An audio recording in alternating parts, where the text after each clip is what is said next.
Thank you, Mr. Speaker.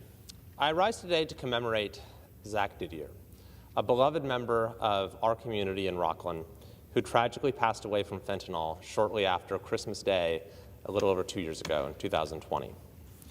I'd also like to take a moment to introduce the American people to Zach's parents, Laura Didier and Chris Didier, who are with us today in the gallery.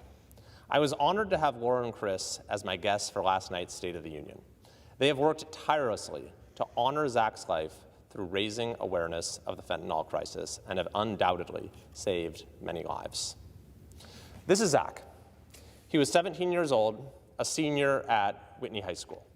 He was an Eagle Scout, a soccer player, star of the high school musical, straight-A student. He had just applied to college, and his parents had to go through the gut-wrenching experience of watching acceptance envelopes arrive from California's leading universities. I'd like to take a moment to offer a moment of silence to honor the memory and life of Zach Didier.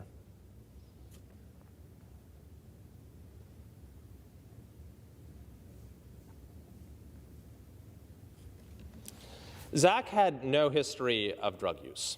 He was the type of young man that parents hope their child will become, and I know how proud of him Chris and Laura are. His story shows that the poison of fentanyl is a risk to everyone. No community is safe from it. No family can be unaware of the danger. Fentanyl has become the leading cause of death for Americans ages 18 to 45.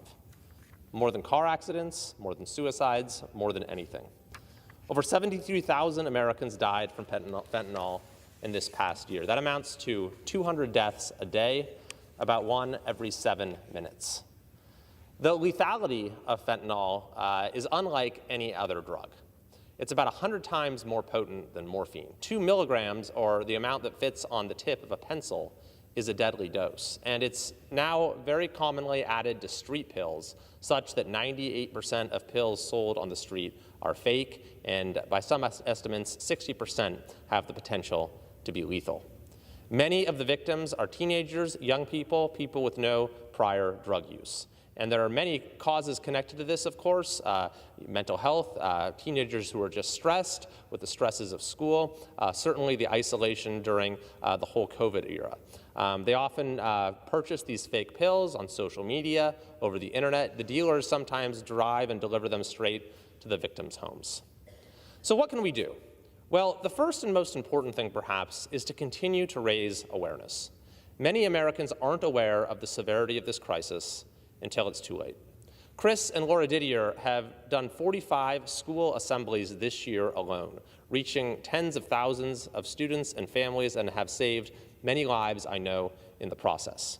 Every school across the country needs to have a strategy for making students and family aware of the dangers. Secondly, we need to do much more to prevent fentanyl from flowing into this country. We know that the southern border is a primary source.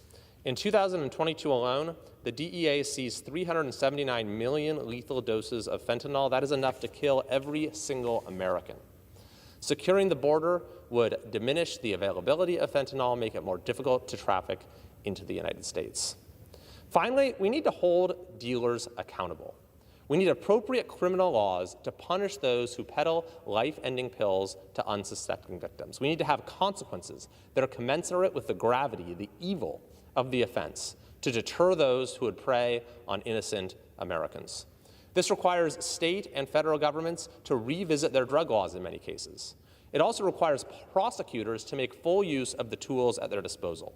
I want to applaud Placer County District Attorney Morgan Geyer from my district, who's provided a roadmap by charging fentanyl dealers with murder, because that's what it is. The good news is we are seeing growing momentum for addressing this crisis with the seriousness that it deserves and requires. And I'm grateful that President Biden devoted a portion of his State of the Union address to addressing it. I'm grateful that Chris and Laura Didier were here last night to see that, because they have played such a large role in working with many other families who have lost loved ones in raising public consciousness. So now, Mr. Speaker, is the time that we need to follow words with action. I look forward to working with the President and everyone in this Congress on a bipartisan basis to help our country turn the corner on this crisis. Thank you, and I yield.